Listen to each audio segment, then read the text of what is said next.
post-game press conference with the Huskies. We have Quentin Jones and Svet Sotiro. So, Skylar, questions for these guys? So let's speak for both of you. So that first half, after the first slam, you scored some unanswered, and you're really competitive for that entire first half. Just what was worked out for you guys there? Really just getting downhill, sticking to the game plan. I feel like defense really played a part in that. We just completed the scouting report, and it just gave us more confidence on the offensive end. Yeah, of their threes. That was the big key, and we got out in transition off their turnovers in the beginning. That's what got us going. I know you both had a good set of threes in that first half. Just what was working for you guys in your shooting there? It's people getting to the paint, collapsing the defense, and kicking it out. It's really what we work on. That's what we preach. So just executing. Yeah, I mean, just stepping in with confidence. I think Q had that start of the game too, and he gave me confidence. We also had a good shoot around, I think, practice before too, and we had a good rhythm coming in. And I know the 5 other guys going double digits, and you had one of the guys who's really efficient on these 3-pointers. Just what would make it so difficult to kind of guard that? And they space the floor out. They stick to their game plan, and they just do what they do. But they do it at a high level. So I feel like, not for it to be an excuse, but they got more bodies than us, and so them sticking to what they do, it just made it a lot harder to take that away. And so I feel like that's what they preach, and they completed it. Yeah, big system team, and they run their offense. They don't tend to get away from it, and they don't turn the ball over easily. We kept Kraft quiet tonight, but they really got us on rebounding, and their kickouts is where they got threes, and was it number 22 killed us from the 3-point line. They went 5 for 7. And from the first and second half, you were from having 42 points to 27. Just where did you feel the biggest shift there in the game? You want to start with this? Yeah, I feel like you asked what was the question again? Just where did you feel the biggest shift in the game, going from 42 points in the first half to 27 in the second? Our live ball turnovers, I think, is what killed us. We lost possessions there, and at halftime they had like 18 points off our turnovers. Can't really do that, and we fouled them a lot too. They shot way more free throws than us. That was a big key. Rebounds too. Yeah, we lost that rebound game, so that hurt. And with this, with tonight's game winning, you still win this in MAC play, 4th straight loss. Just what's the best way for you guys to kind of shake this off as you go into the weekend against Central? Next game mentality, I think. Very winnable game. Get some treatment, get back to practice, learn the scout. I think it's a very winnable game if we come in with the right mindset like tonight and just play a full 40 minutes. Yeah, that's really key. Just playing 40 minutes, putting 40 minutes together consistently. And how much has it helped, not have to travel for this next game? You're still at home for the home crowd. I mean, that's what we want to get. We want to get a home game, protect home court. So, we had this one. It's a warm-up game, so let's try to go get the next one. Yeah, big stay at home, get off our feet instead of catch a flight on a bus, whatever. Like I said, very winnable game, especially now at home. That's all I got. All right. Thank you, guys. Thank you. Appreciate it.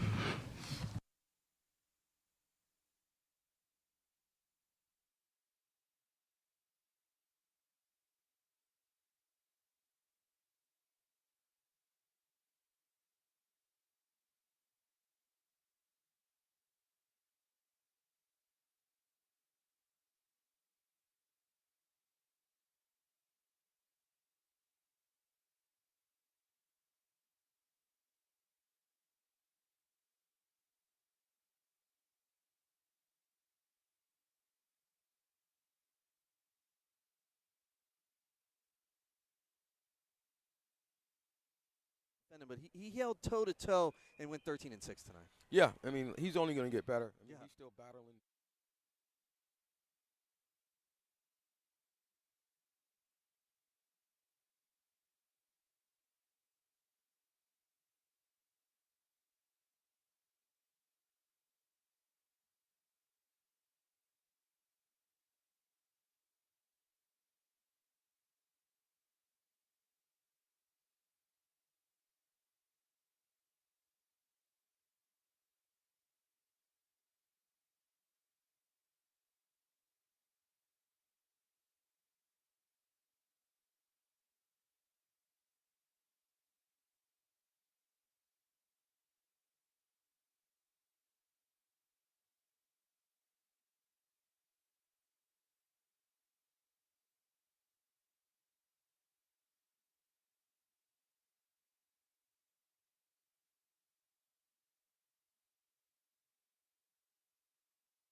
I thought for the first 20 minutes we were really competitive.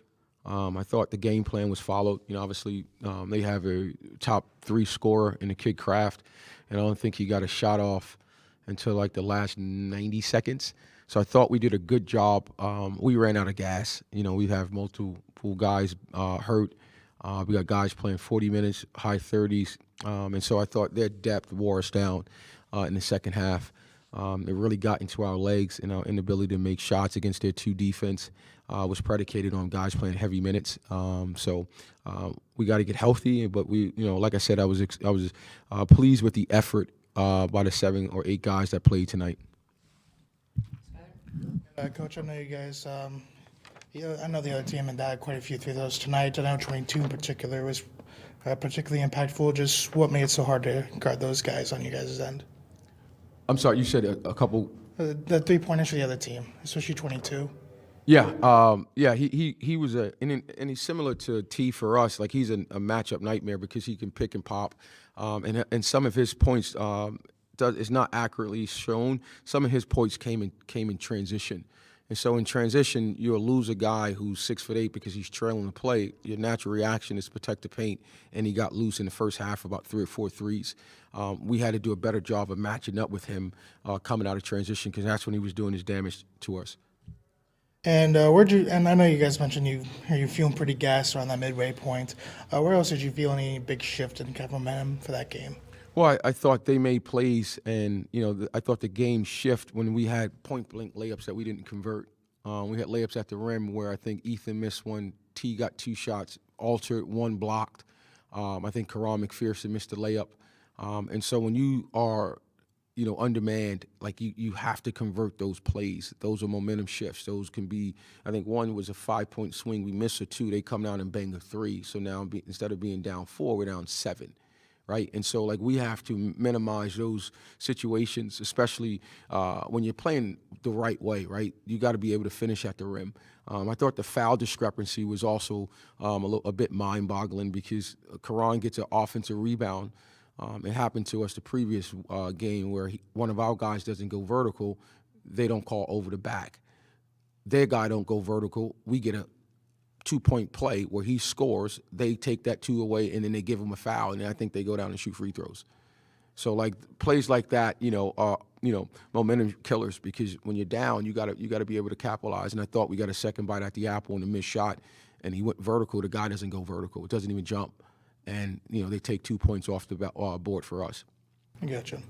And looking at Svetozar for a second, I know he's a guy who wasn't really starting in the season. Now he's become more of a frequent contributor. And tonight he gets a season high 12. Just talk a bit about his development this season. Yeah, he's a guy that wasn't penciled in to be a focal point, but due to injuries, he stepped up and he's injured himself. He has obviously he's dealing with a turf toe, so he's not really, able to move the way he normally can. But he's a guy that's a consummate pro. Like he doesn't complain. He takes care of his body. He does what the trainers asked of him, and he does more. So I'm not surprised that he's starting to round into a pretty good player. Jones, I know it's the 6th time this year he's gotten 20 points or more. Just what's it like to have a staple on this team, especially with all the injuries you guys have? Well, it's good, and he's doing what we brought him in to do. I thought he'll be a good player for us in our style of play. I'm happy for him, but he's trying to impact winning. Right, good players, they impact others, and he's learning that. Obviously he's going to get his points and his contribution. Now the next step in his maturation, can you impact others? How do you get the other guys to help join the fray? Because you can't be a good team with 2.5 players producing every night. You got to get 4, especially in this league, because they have 5 in doubles, we had 3.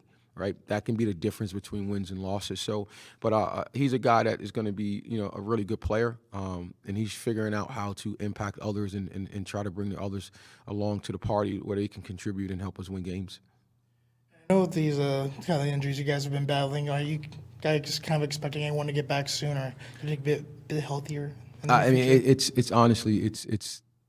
I mean, I can't even put into words the topsy-turvy process of knowing who's in, who's out. Typically what happens, we'll have an off day tomorrow, and then someone will be hurt on Thursday, right? So that's the norm. So I'm praying that nothing else happens, and then hopefully Joe Nas can get back before Saturday. But at this juncture, I go with whoever shows up to practice. Right? We had I think 9 available bodies on what was that, Saturday? And we had 7. No, we had 7 tonight, right? Minus Peyton. And we lost by 35 the other night, and we lost by 15 tonight. So I'll go whoever is healthy. Sometimes less is more, right? So it's a matter of, like, can we get these guys to get back so we can get some continuity? That's a huge thing, but I gotta focus on the guys who are able to go out and compete right now. With you guys on your 4th consecutive loss, you're still winless in MAC play. Aside from overcoming the injuries, what are some of the focal points you guys want to hone in on before Central Michigan comes to town Saturday? Great question. Just toughness. Like we still made errors. Like this is uncharacteristic. We had 16 turnovers. We averaged about 11 to 12. I thought, we had the first, I want to say the last 3-4 minutes in this first half, we got loose with the ball where we were out in transition and then we gave it up. And so we got to secure the ball, especially at, again, the myriad of injuries, low bodies for help. You got to be very, very efficient, right? You can't turn the ball over, especially live ball turnovers versus a team who was second in the MAC in scoring, right? So we got to do a better job of that, and then we got to make shots. We shot a dreadful 39 and 33 from the floor tonight, and some of that is because we didn't have a lot of legs left in the second half, but some of it is we had open shots that we didn't convert. So we got to be able to score the ball a little bit more efficient, and we got to take care of the ball. All right, that's all I have. Great questions. Thank you. Thank you, Coach.